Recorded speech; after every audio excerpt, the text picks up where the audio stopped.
Welcome to Behind the Audition podcast with your host, Curt Hilton. Listen in on interviews with voiceovers, filmmakers, producers, animators, and much more. Curt, a voice actor himself, will give insider tips to the business, talk with guests about how they got into the business, and be sure to stay tuned to the end of the podcast when he challenges his guests with a pop-up audition. Now it's time for Behind the Audition podcast. Here's Curt Hilton. Welcome back to another episode of Behind the Audition podcast. Today, I got to speak to the very talented Nathan Nokes. We talked about him going from hospitality to being a very talented voice actor. We talked about taking time away from pay-to-play sites to build your brand, how to find the right voiceover coach, how to find your voice niche, and how to overcome audition failure. And you don't want to miss his fantastic celebrity impression. So sit back and enjoy another episode of Behind the Audition podcast. And coming on the show now, the very, very, very talented Nathan Nokes. How are you doing today? Hey, what's up, everybody? Doing good. How's it going, Curt? Good. I'm glad we got to talk today. I've been seeing you on social media, tearing it up in the voiceover world, and I'm excited to have you on the show. So we'll start things off by going back in time like I usually do. What were you doing before voiceover, and what do you do? What made you want to get into it? So before voiceover, I was in hospitality. That's one of those 24/7 jobs. I mean, it was really a killer. And so I kind of dabbled in voiceover at the time. It was interesting. Don LaFontaine's Geico commercial is what got me into all of that. So I thought that was really cool. So I started researching it, went to school for it, and then really just started getting into it, and it started picking up, and I was able to do it full time shortly after that. Very nice. So how long you been in the industry now? How long you been in the voiceover? Full on voiceover 5 years, but I've been dabbling in it for probably a good 10 years. So nice. Yeah, in this pandemic that it seems like we're slowly getting out of, I come across a lot of voice actors, and there are some that are doing really well, and there are some that are trying to climb up there to make a name for themselves. And you've done really well at that. I want to give you kudos on that for marketing. Thank you. Building your brand is something important to me, and I think building your brand should be something important to every voice actor. And you strive to give VO tips to help build that. So what made you want to transition to just focus more on your brand than just doing pay to play sites? So one thing I learned from one voice actor, he had mentioned, and he's been doing it for a long time. He says, most actors will try to do pay to plays all day, every day, and they're not seeing a whole lot of results from that. He says if they were to take at least half of that time away from that to market themselves, then now they're starting to build their brand, and they'll start to see residuals from that. And so that's, in my personal experience, that's what's happened to me, is really use the free things that I have available to me, take the time away from those pay-to-plays. I actually got rid of an entire pay-to-play just so I could focus on that marketing opportunities to try to get my name out there and build my brand. Absolutely. And, the first step, it seems like what you did was getting a coach. Like most of us, you found a coach. What was that transition like for you? Because a lot of people don't want to get a coach, and they think they can do it all, and they find out real quick that they need somebody to it's not just for your voice, but to help motivate you, to help, hey, what are you doing wrong? Because one thing I do with my coach is I reach out, and when I have those days of like ruts, those burnout days, and those, I work on my new demo, because you got to keep on your demos. You can't keep the same one. What made you find or how did you find the right one that worked for you? So this was interesting. Is I knew I needed a coach because I made the mistake of almost going to like a demo mill. I mean, I didn't know. I'd never heard of that before. And after listening to the demos, I was pretty disappointed. Later down, it's like you're just reading basically. Mm-hmm. So I knew I needed coaching. So my first coach that I got, we didn't really click all that well. One of the biggest names in the industry, and I was like, oh, this guy, I'm going to learn everything from this person. And we didn't really jive well. So I moved on, did some research on some other talents, the coaches that they're using, and now I have 3 go-to coaches that I work with. We drive really well. Brent Allen Hagel being one of them, with his excellent workshops. I'm sure you've seen that. So just making sure, to me, I need to make sure that I jive with those coaches, because if you don't, you're not going to learn anything. So you want to make sure, to do the research. I looked at, okay, are these people booking? What kind of stuff are they booking? How often are they booking? Are they with agents? Those kinds of things. So I wanted to make sure that if I was going to get a coach, that we worked out well together. Wonderful. And when you started working with that coach, for those who don't have a coach or who don't know what it's about, what was that first conversation like? You sat down and or talked on Zoom. Whatever nowadays is mostly Zoom. How'd that conversation go? Because I'm sure you were scared. Like, I'm putting money towards this. Where's my return? So what was that first conversation like? So that first conversation is we really both interviewed each other. They was like, hey, they kind of talked to me about how did you get into the voice actor industry? What do you want from me is basically what that was. And then I just told them, I said, I need somebody that has been in the industry, that knows the trends. And that's the big thing is, if you work with, there's some really great voice actors that have been doing it for years and years and years. But if they don't know the trends, it's not going to help you.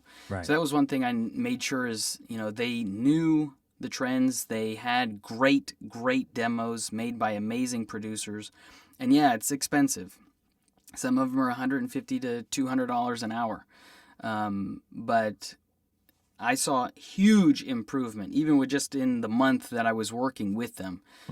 So making sure that I interviewed them as well as them interviewing me, because that's a lot of money going out of the bank. Absolutely. And you have that voice that I admire with finding that niche. It seems like you're not all over the place. You're not here, there. When was it that you found your niche for your voice? Like, this is the area that I'm going to work on. When did you know you found it? I'm still looking for it every day. It's an everyday thing. My area of expertise really is universities, high energy TikTok type fun commercials. And I started to find that when I started booking usually that area of genre.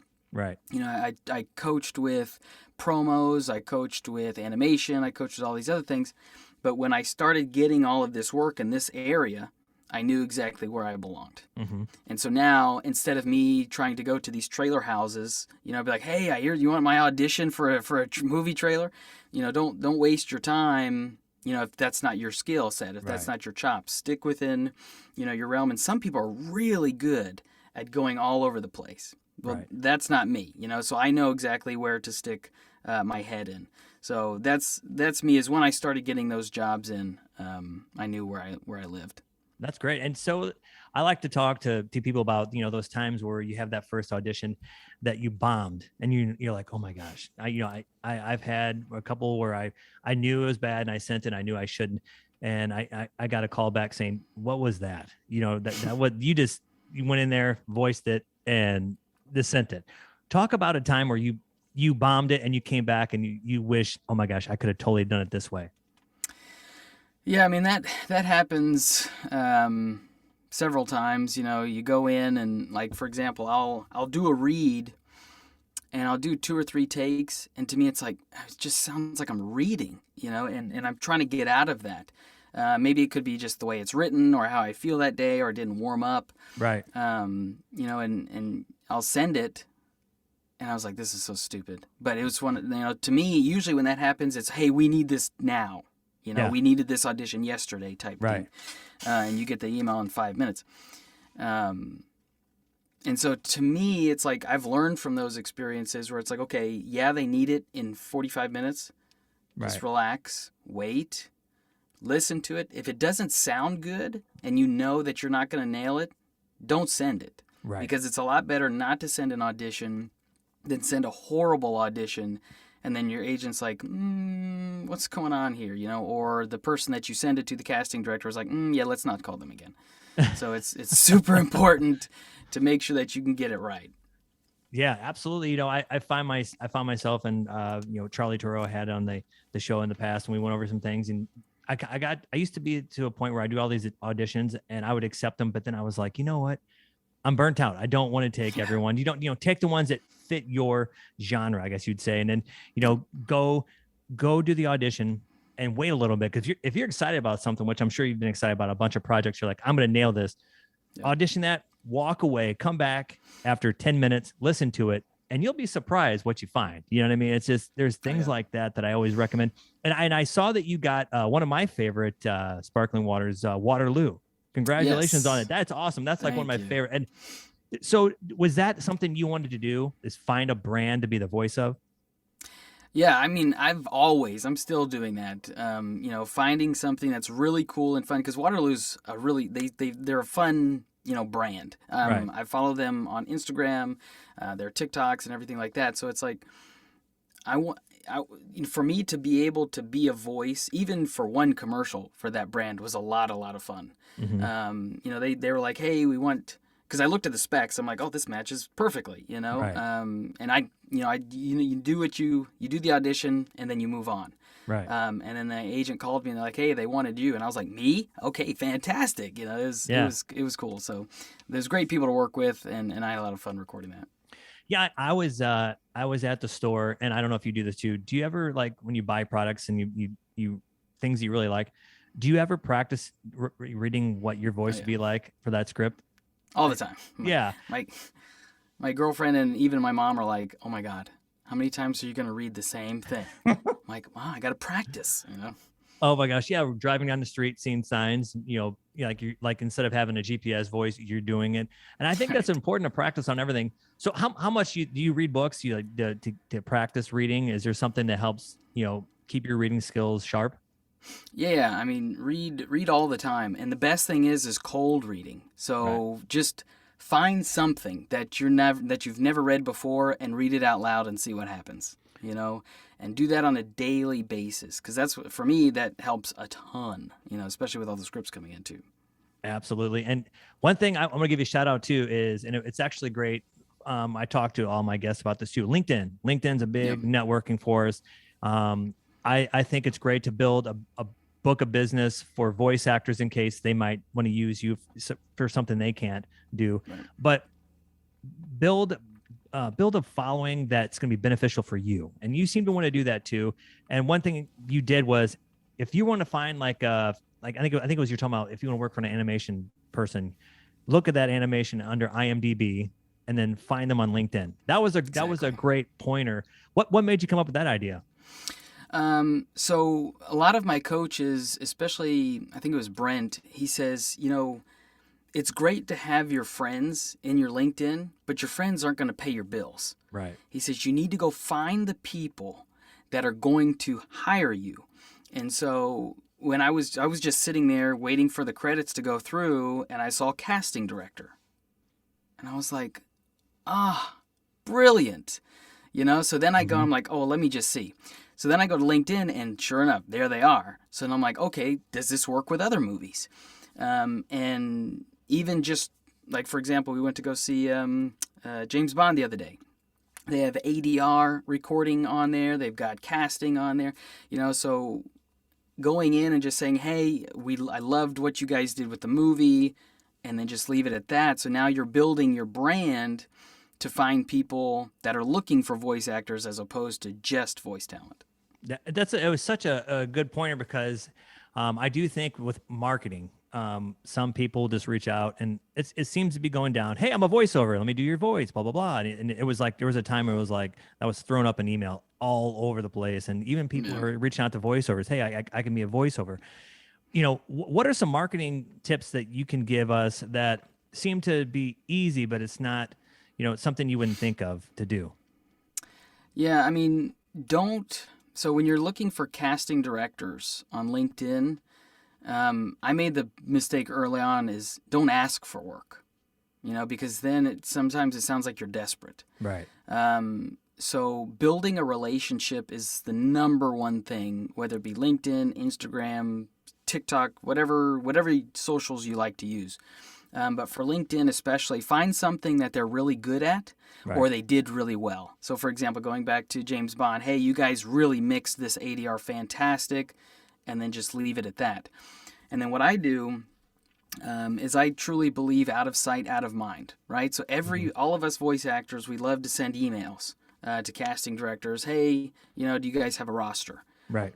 But once that email's gone, then you get lost in the pile with everyone else. Right. So find a way to email them on a regular basis without irritating them. So for example, one of my tricks is emailing them every quarter at the beginning of the quarter and say, hey, have a great quarter. I'm here if you need me. Right. And then that's great. it. Literally, it's like 2 sentences. It's simple. And so, yeah. And so sometimes you'll get a thank you and sometimes you won't get anything. But now they're back. Oh, every quarter, I see him again. So, I remember I had that spot for this client. Nathan would be great for it, Mm-hmm. So just making sure that they remember you, but build that relationship. Absolutely. Great tips. And so talk about your brand. Like I see your logo and I tell voiceovers who reach out to me, hey, how can I do this? What was it that made you want to build that logo for yourself? How important is it for logos to match your voice? I think it's extremely important. And, you may not find your brand per se on your first set of logos. Like this logo and my brand that I have now is a second rendition of what I've had before. Before, it was just, let me get a logo, let me get my website set up, let me just get out there. Right. And so as you begin to get jobs, you develop your voice, and then you start hearing your personality. Right. Then you're like, okay, what color represents that? What font represents that? Yeah. And so I decided, because I've had the same, it's not done now, but I've had the same hairstyle for like 50 years, Yeah. So I incorporated that, because people know the way I look, especially in my headshots. Incorporate that in your logo. Find different things that is you that you can apply to your logo. Yellow, the one I have in my logo, is very bright. It's high energy, and Right. that's me. I have a lot of energy. I'm going all the time. So find something that works for you. And it may not, and if you don't get it the first time, don't be discouraged. Keep trying, and eventually you'll get it. Very nice. And so what's some of your next goals you have? Like what's one goal? I like to always go by one goal at a time. What's the next goal you have for this industry that you want to achieve? So I really, really want to get into some of the bigger names with animation. So right now I'm working on basically, how do I market myself to those people, Mm-hmm. right? Also, getting those agents that work in that industry, right? So Atlas is a huge one. That's been my goal for this year, Mm-hmm. is to say, hey, I'm over here, that kind of thing. So just basically working on those two things, my marketing to the bigger agencies, and then marketing to those, even the indie animation companies too. Absolutely. And so I forgot, where are you located at? Like what part of the Houston, country? Texas. Houston. Okay. So Houston is actually a big VO Yeah. area. Do you want to be back in the studio, or do you like working remotely? I always ask, like, what do you want to be? I mean, I know everybody has a booth, but do you want to have that? I have a local studio, and I'm like, I get auditions from them, and I'm like, please, I want to be in that studio. Is that something you want to do? Like get back into the studio, or do you prefer the booth? So I would love to do it like 80-20. Okay. Because a lot of times, like, stuff that I'll get from my agent, they want it yesterday. So it Mhm. allows me to just jump off the couch real quick, get in here, and get it to him within 10 minutes. Yeah. But for those bigger spots, yeah, send me to a studio. Because I've got a SAG-AFTRA approved studio right down the street. Yeah. And just to be in that environment is like, being a kid in a candy store. I mean, this is just cool, Yeah. So, and then using that Neumann U87, that's super cool too. Yeah. So just, I like both actually, but being at home is it's a lot easier. You just get in and go. Yeah, one of my things is I was talking to Lauren Singer. She was Alice Angel in the Bindi projects, and she talked about being in the studio with the orchestra and all. One of my biggest goals in life would be to record like something like Capitol Records, have the clipboard, have the mic in front of you, and have that big old glass, and what I mean, just them letting you have it. No. That's the one thing of my goals is to do that. And I think that'd be pretty cool. And I think 80-20 is probably realistic. Some people still like being kept in their own environment. So what's coming out that you can talk about? Not a whole lot that I can talk about, but we've got some stuff that I'm working on. Actually, I think it's today or tomorrow. Stuff for kids to help them eat better. Nice. And that's totally something that I can get behind. Is working with Oklahoma and their government to I can't remember what it's called, Swap Up. basically, and it's T-Set is the company that's working for. Nice. But basically helping kids to swap up their food choices, and I just did another one about an anti-vaping spot for them as well. So my thing is, if I can give back to the community using my voice, I think that's a lot of fun. And then one of my other projects that I just did was a sound-alike for Matthew McConaughey. Yeah. For All right, you gotta Budweiser. you gotta give it to us, man. We'll do that for the audition challenge. But speaking of that, I think that's great. You give back. One thing I'm reaching out to a company now. I at least want to give back by volunteering my voice for free. I think we should, as voiceovers, we should do that to like nonprofits, of course, PRs for nonprofit, whatever. Do you think that's good for every voiceover to get into, is like at least offer your voice for something to give back, something you believe in? Yeah, I mean, that's totally up to that person, because I feel that, you run your business the way you run your business, and every person runs their business differently.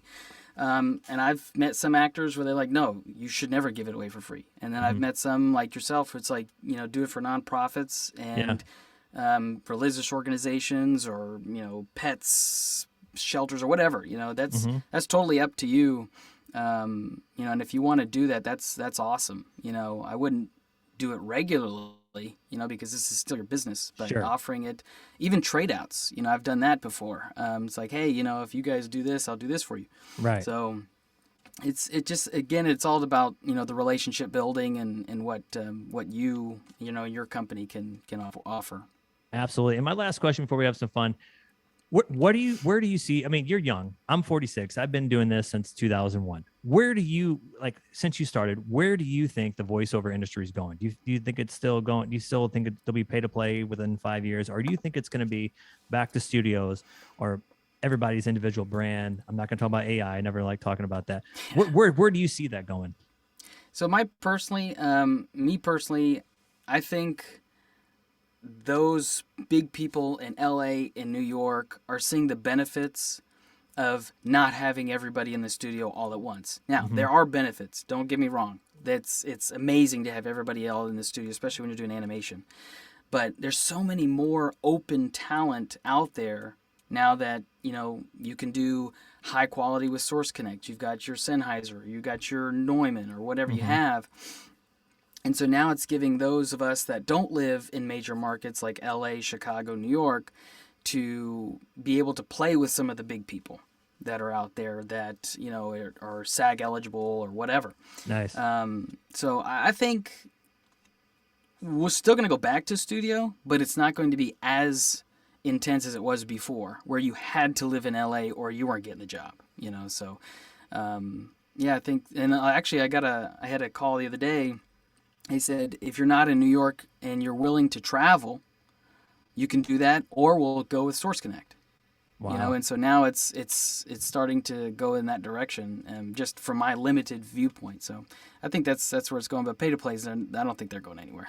There you go. And then now it's time to have some fun. It's time to do the audition challenge. You ready? And we're gonna use that Matthew McConaughey because I'm ready to hear some of that. Okay. I sent you something in the chat here. Basically, this one is about a new treat coming out for your pet. So read it like Matthew McConaughey would do it. All right, so we're going to do like this right here. Introducing the Eternal Trait from the Forever Company, found at the Permanent Pet Store. Get one of your temporary pet today. All right. All right. And that's what they want me to do. That wasn't even in the script last time, and they were like, do the all right. Oh my gosh. He is probably one of the hardest to do it. I kind of took his twist. I did an electric company out here, and they wanted a Southern accent, and I kind of took it down like this, and I kind of took a little bit of what he did, but then I do a little North Carolina, a little deeper. There you go. Yeah. So I was like, thank you, Love Matthew, that. and thank you, guy doing the plumbing. But before I let you go, the newbies coming out into this industry, you're doing it. You're doing awesome, man. Shout out to you. What advice do you give to them to be to where you're at now?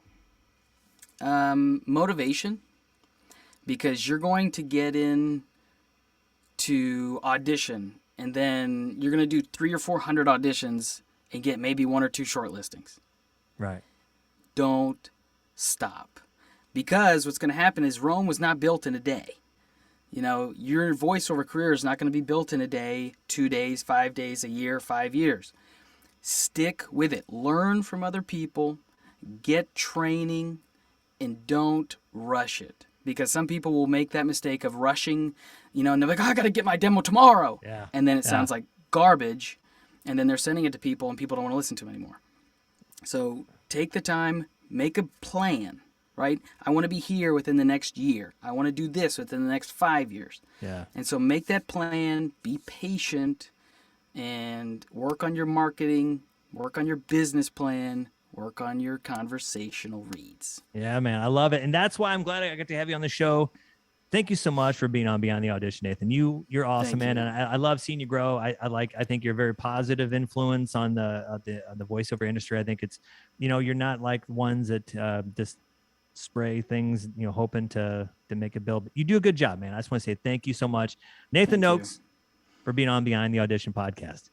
Thanks for having me. See ya. Absolutely. For more information about Nathan Nokes, visit nathannokesvo.com. Thanks for listening in on Behind the Audition podcast, made possible by Hilton Productions. If you need a male or female voiceover, contact us at hiltonproductions.com. Hilton Productions, let our voices do the selling.